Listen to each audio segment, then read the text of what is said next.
Hello മുത്തുമണികളെ, എൻ്റെ മോൻ നല്ല ഉറക്കമാണ്. ഇപ്പോൾ സമയം എത്ര ആയി കാണും? ഉച്ചയ്ക്കാണ് കേട്ടോ. അപ്പോൾ എൻ്റെ മോന് നല്ല ഉറക്കമാണ്. എൻ്റെ മോൻ്റെ ഏജ് എത്രയാണ് എന്ന് നിങ്ങൾക്കറിയാമോ? അവന് 2 വയസ്സാണ്. അപ്പോൾ ഞാൻ എന്ത് കാര്യമാണ് സംസാരിക്കാനായിട്ട് വന്നത് എന്ന് ഞാൻ സംസാരിച്ച് കഴിയുമ്പോൾ നിങ്ങൾക്ക് മനസ്സിലാവുള്ളൂ. യൂണിഫോമിൻ്റെയൊക്കെ വർക്ക് വന്നു തുടങ്ങിയടെ ഊണുമില്ല, ഉറക്കവും ഇല്ല, ഒരു വണ്ണം കട്ടിയില്ല. അപ്പോൾ തിരക്ക് നമുക്ക് തയ്യക്കാർക്ക് എന്ന് പറഞ്ഞു കഴിഞ്ഞാൽ സീസണാണ് വർക്ക് കൂടുതൽ വരുന്നത്. അപ്പോൾ ആ സീസണിൽ നമ്മൾ അങ്ങോട്ട് പിടിക്കുക, മരിച്ച് പണിയെടുക്കുക.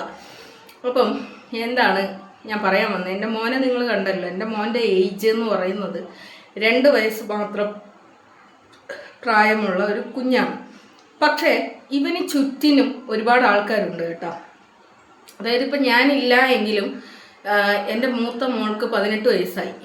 ഈ മെയ് 10 ആയപ്പോൾ 18 വയസ്സായി. പക്ഷെ അവൾ നോക്കുന്നതിനേക്കാളും നന്നായിട്ട് എൻ്റെ ദിമ്മു നോക്കും. ദിമ്മുവിന് 13 വയസ്സാണ്. അപ്പോൾ ദിമ്മു നോക്കും.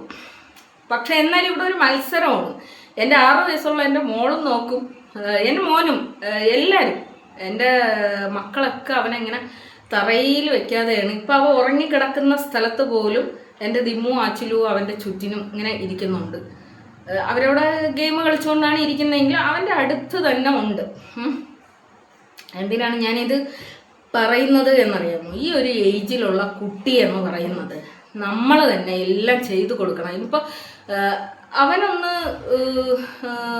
1ഉം 2ഉം ഒക്കെ പോയി കഴിഞ്ഞാൽ നമ്മളെ മക്കളെ കൊണ്ട് അത് ചെയ്യിപ്പിക്കൂല. നമ്മളെ മനസ്സിനതൊരു വേദനയായിരിക്കും. ഞാനുണ്ടല്ലോ, ഞാൻ ചെയ്യണം എന്ന് പറഞ്ഞിട്ട് നമ്മൾ തന്നെ അത് ചെയ്യും.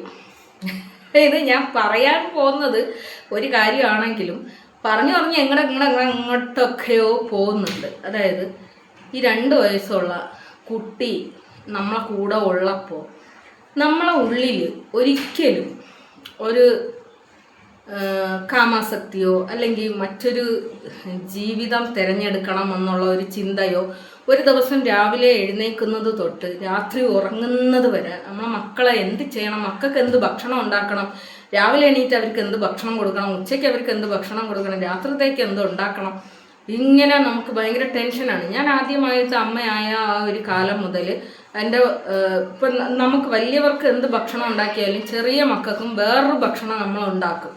കുറുക്ക് പോലുള്ളതോ അല്ലെങ്കിൽ അവർക്ക് തിന്നാൻ പറ്റുന്ന ദോശ, റാഗിയുടെ ദോശയോ ഒക്കെ, അങ്ങനെയുള്ള അവർക്ക് ഇഷ്ടമുള്ള ആഹാരങ്ങൾ നമ്മൾ ഉണ്ടാക്കി കൊടുക്കും. സെപ്പറേറ്റ് നമ്മൾ ഉണ്ടാക്കി കൊടുക്കും. കാരണം എന്തെങ്കിലും വയറ്റിൽ പോണ്ടേ. അപ്പോൾ ഈ 2 വയസ്സുള്ള കുട്ടി എന്ന് പറയുന്നത് നമ്മളെ അമ്മേ പിന്നെ അതേ കണക്ക് ഇങ്ങനെ സംസാരിച്ച് തുടങ്ങുന്നേ ഉള്ളൂ, പിച്ച വെച്ച് നടക്കുന്നേ ഉള്ളൂ. ഇനി അവൻ്റെ ചുറ്റിനും ആരുണ്ടായാലും അവൻ ഉറങ്ങുന്ന സമയം അവൻ എന്നെ അന്വേഷിക്കും. അതുപോലെ പിന്നെ അവനൊന്ന് വീണാൽ അവൻ നേരെ തിരിഞ്ഞിട്ട് എൻ്റെ മക്കളെ നേരെ പോകുന്നതിനേക്കാൾ മുമ്പ് അവൻ എൻ്റെ നേരേക്കായിരിക്കും ഓടി വരുന്നത്. എൻ്റെ മക്കളൊക്കെ അവനെ പൊന്നുപോലെ നോക്കുമെങ്കിലും അവൻ ഒന്ന് വീണാൽ കൃത്യമായിട്ട് അവൻ എൻ്റെ അടുത്തായിരിക്കും ഓടി വരുന്നതും എന്നെ ആയിരിക്കും അവൻ അന്വേഷിക്കുന്നത്.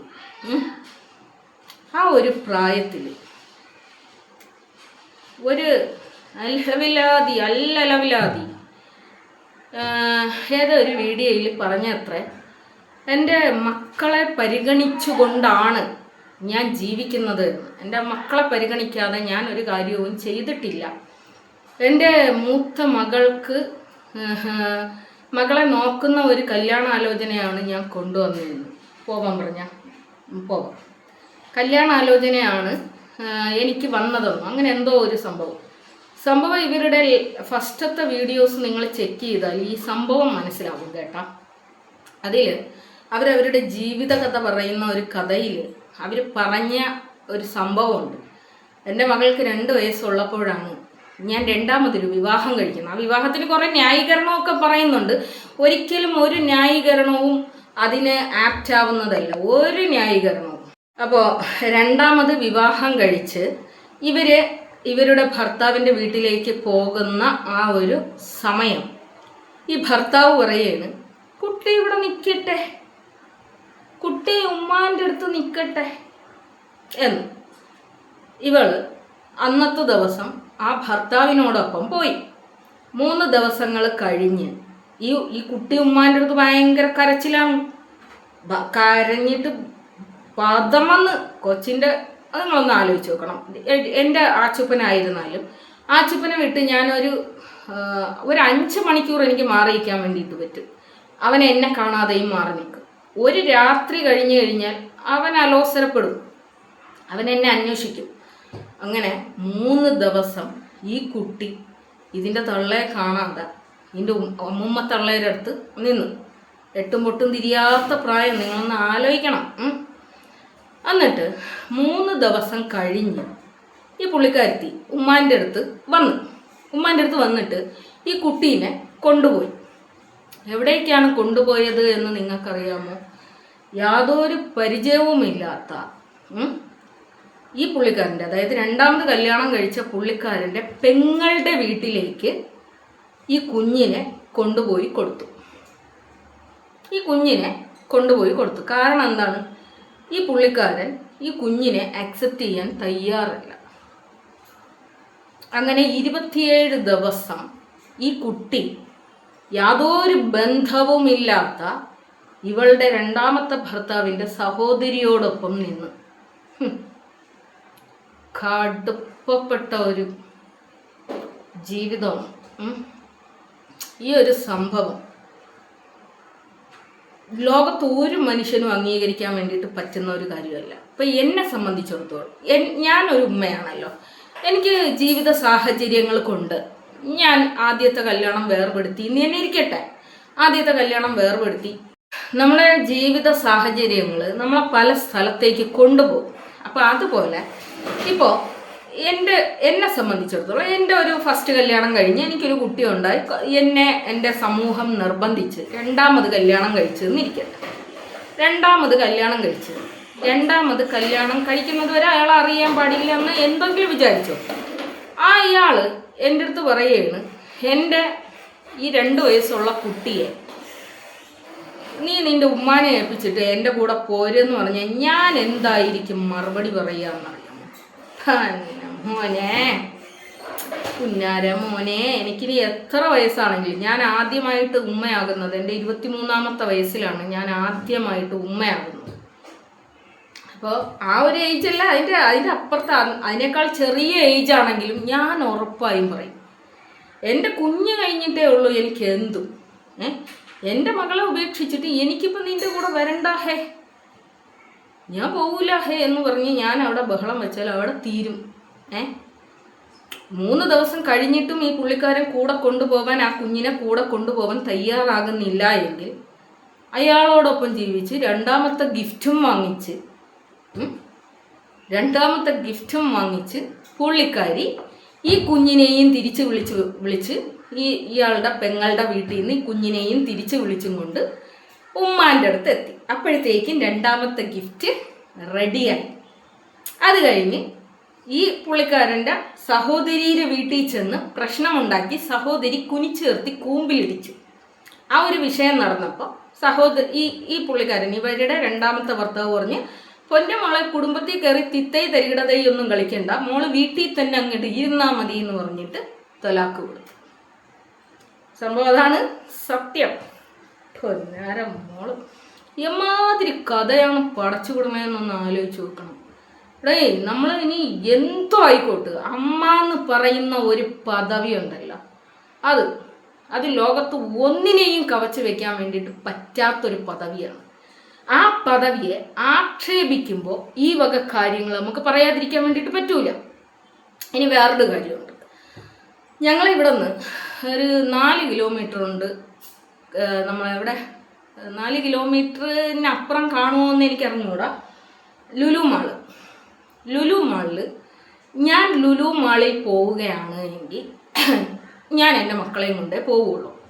ഇവിടെ നിന്ന് 1.5 കിലോമീറ്റർ ഉണ്ട് ശംഖുമുഖം. ഇവിടെ നിന്ന് 1 കിലോമീറ്റർ ഉണ്ട് കോവളം. ഇവിടെയൊക്കെ എൻ്റെ ഹസ്ബൻഡിന് സുഖമില്ലായ്ക വന്നതിന് ശേഷം, ഉണ്ടായിരുന്ന ഒരു കാലത്ത് ഞങ്ങൾക്ക് 2 വണ്ടിയുണ്ട്, 2 ആക്റ്റീവ ഉണ്ട്. ആ സമയത്ത് എനിക്ക് 5 മക്കളേ ഉള്ളൂ. ഈ 5 മക്കളെയും ഞങ്ങൾ 2 വണ്ടിയിലായിട്ട് ഇരുത്തി ഞങ്ങൾ ലുലു മാളിലും ശംഖുമുഖത്തും കോവളത്തും ഒക്കെ പോകാറുണ്ട്. അത് കഴിഞ്ഞ് എൻ്റെ മനുഷ്യന് വയ്യാതായതിനു ശേഷം എൻ്റെ മനുഷ്യന് യാത്രകൾ ഇഷ്ടപ്പെടുന്ന ഒരാളാണ്.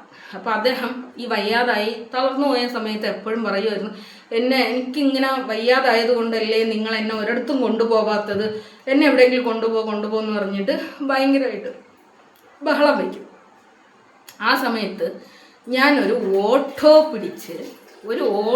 പിടിച്ച് എൻ്റെ മക്കളെയും ഇദ്ദേഹത്തെയും ഇരുത്തി ഞാൻ ലുലു മാളിൽ കൊണ്ടുപോയിട്ടുണ്ട്, ഞാൻ പിന്നെ ശംഖുമുഖത്ത് കൊണ്ടുപോയിട്ടുണ്ട്, പിന്നെ വേളിയിൽ കൊണ്ടുപോയിട്ടുണ്ട്, കോവളത്ത് കൊണ്ടുപോയിട്ടുണ്ട്, എന്തിനധികം പറയുന്നു കന്യാകുമാരി വരെ ഞങ്ങൾ പോയിട്ടുണ്ട്. കന്യാകുമാരി വരെ ഞങ്ങൾ പോയിട്ടുണ്ട്. ഇതിൻ്റെ ഇടയ്ക്ക് വെച്ചിട്ട് ഞങ്ങൾ പിന്നെ വേറെ എവിടെ പോയിരുന്നു മക്കളെ, വേറെ എവിടെയെങ്കിലും പോയാ? അപ്പോൾ വയ്യാതായതിനു ശേഷം നമ്മളിവിടെയൊക്കെയാണ് പോയിട്ടുള്ളത്. ഇവിടെയൊക്കെ ഞങ്ങൾ പോയതെന്ന് പറയുന്നത് ഒരു ഓട്ടോ പിടിച്ചിട്ട് ഇവിടെ നിന്ന് ലുലു മാൾ വരെ പോകുന്നതിന് 250 രൂപയാണ് ചാർജ്. അത് അറിയാവുന്ന ഏതെങ്കിലും ഓട്ടോ ആണെങ്കിൽ 200 രൂപയെ വാങ്ങിക്കുകയുള്ളൂ. അതുപോലെ ഇവിടെ നമ്മൾ ശംഖുമുഖത്ത് പോവുകയാണെങ്കിൽ 100 രൂപയാണ് ഓട്ടോ ചാർജ്. അതുപോലെ വേളിയിലാണെങ്കിൽ ഇവിടെ നിന്ന് 300 രൂപ കൊടുക്കണം കേട്ടോ. അത് ഭയങ്കര ദൂരമാണ്. അതങ്ങൾക്ക് പിന്നെ വേളിയിൽ നമ്മൾ എപ്പോഴും പോകും. അവിടെ പാർക്കുള്ളത് കൊണ്ടും എൻ്റെ മക്കൾക്ക് ഊഞ്ഞാലാടാൻ ഭയങ്കര ഇഷ്ടമുള്ളത് കൊണ്ട് ഞങ്ങൾ എപ്പോഴും പോകും. ഓട്ടോ പിടിച്ച് തന്നെയാണ് പോകുന്നത്. എനിക്ക് എത്ര മക്കളുണ്ടെന്ന് നിങ്ങൾക്കറിയാമല്ലോ, 6 മക്കളുണ്ട്. ഈ 6 മക്കളെയും കൊണ്ട് പിന്നെ അപ്പം ഞാനിങ്ങനെ എനിക്ക് ചിന്തിക്കാം. കാരണം ഈ ഓട്ടോയ്ക്ക് നമ്മളിങ്ങനെ പൈസ കൊടുക്കുന്നതിനേക്കാൾ നല്ലത് ഒരു കാറ് വാങ്ങാമല്ലോ എന്ന് നമുക്ക് ചിന്തിക്കാം. എനിക്ക് ഡ്രൈവിങ് അറിഞ്ഞുകൂടാ കേട്ടോ. വേണമെങ്കിൽ ഡ്രൈവിങ് പഠിക്കാം. പക്ഷെ അപ്പോഴും നമ്മൾ ചിന്തിക്കുന്ന എന്തോന്നാണെന്ന് അറിയാമോ? ചേടാ, ഇവിടെ നിന്ന് ഇപ്പം നമ്മൾ അതുവരെ പോകണമെങ്കിൽ നമ്മൾ 500 രൂപ, ഏറ്റവും കുറഞ്ഞത് 500 രൂപയ്ക്ക് നമ്മൾ പെട്രോൾ അടിക്കണം. ഇത് അവിടെ പോയിട്ട് തിരിച്ചു വരുമ്പോഴത്തേക്ക് പെട്രോൾ തീരുകയും ചെയ്യും. ഇതിൽ പെട്രോൾ മാത്രം അടിച്ചാൽ പോരെ, ഗ്യാസും വേണം. അപ്പോൾ ഇതൊക്കെ അടിക്കണമെങ്കിൽ നമുക്ക് പൈസ വേണം. ഇതിനേക്കാളും ചുരുങ്ങിയ ചിലവ് കൊണ്ട് നമ്മൾ പോയിട്ട് വരും. നമ്മൾ ചിന്തിക്കുന്നത് അങ്ങനെയാണ്. നമ്മൾ ഇങ്ങനെ ജീവിതത്തിന് അളവുകോല് കൊണ്ട് അളന്ന് ജീവിക്കുന്നവരാണല്ലോ. കാരണം കഷ്ടപ്പെട്ടിട്ട് ജീവിക്കുന്നവരാണ്, കഷ്ടപ്പാടിൻ്റെ വില അറിയുന്നവരാണ്, കണ്ടവർ തന്ന് ജീവിക്കുന്നവരല്ലല്ലോ. ഈ കണ്ടവർ തന്ന് ജീവിക്കുന്ന ആൾക്കാർക്ക് എപ്പോഴും ആഡംബരത്തിൽ ജീവിക്കണം. കാരണം കഷ്ടപ്പാടിൻ്റെ വില അറിഞ്ഞുകൂടാ.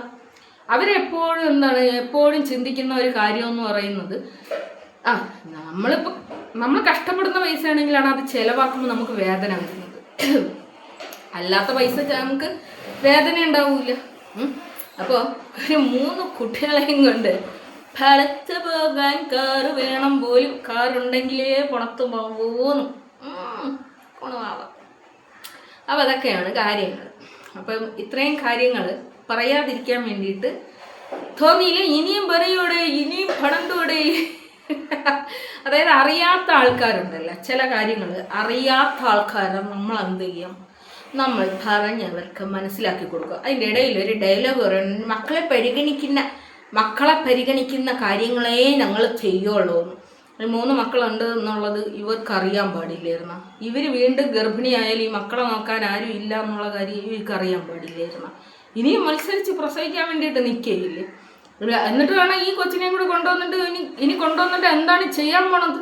ഭിക്ഷ തന്നെയാണ് ചെയ്യാൻ പോകുന്നത്. ഈ കൂടുതൽ എന്തിന് ചെയ്യാനായിട്ടിരിക്കുന്നു? ജീവിക്കുമ്പോൾ ആഡംബരമായിട്ട് ജീവിക്കാൻ വേണം. ഇവിടെ നാളെക്കുറിച്ച് ചിന്തിക്കൂലേ? ഒരു മനുഷ്യനായാലും നാളെക്കുറിച്ച് ചിന്തിക്കൂലേ? ഇതങ്ങനെ ഒരു ചിന്തയും ഇല്ല, ഒരു കുന്തയും ഇല്ല, ഒരു കുന്തവും ഇല്ല, ഒരു അന്തവും ഇല്ല, ഒരു കുന്തവും ഇല്ല, ഒരു പണ്ടാരവും ഇല്ല. എന്നിട്ട് എല്ലാ പൈസയും ചിലവാക്കി എല്ലാം ആഡംബരിച്ച് ഇപ്പം നോക്കിക്കോ, ഈ ജോലിക്ക് പോണ ആൾ ഇനി ജോലിക്കും പോകില്ല. എന്നിട്ട് വീണ്ടും ചെല്ലച്ചോറും കൊടുത്തിട്ട് നാട്ടുകാരെടുത്ത് വന്ന് കിടന്ന് അലമുറയിടും. അയ്യോ, എൻ്റെ പൈസ കൊണ്ടുപോയേ, എൻ്റെ ജീവിതത്തെ തകർത്തേ, എൻ്റെ മക്കളെ കാടിച്ചേ, എൻ്റെ മക്കളെ കൊന്നേ, എൻ്റെ കൈ കണ്ടോ എന്ന് പറഞ്ഞത്. എന്തോ ആടെ ഇതൊക്കെ.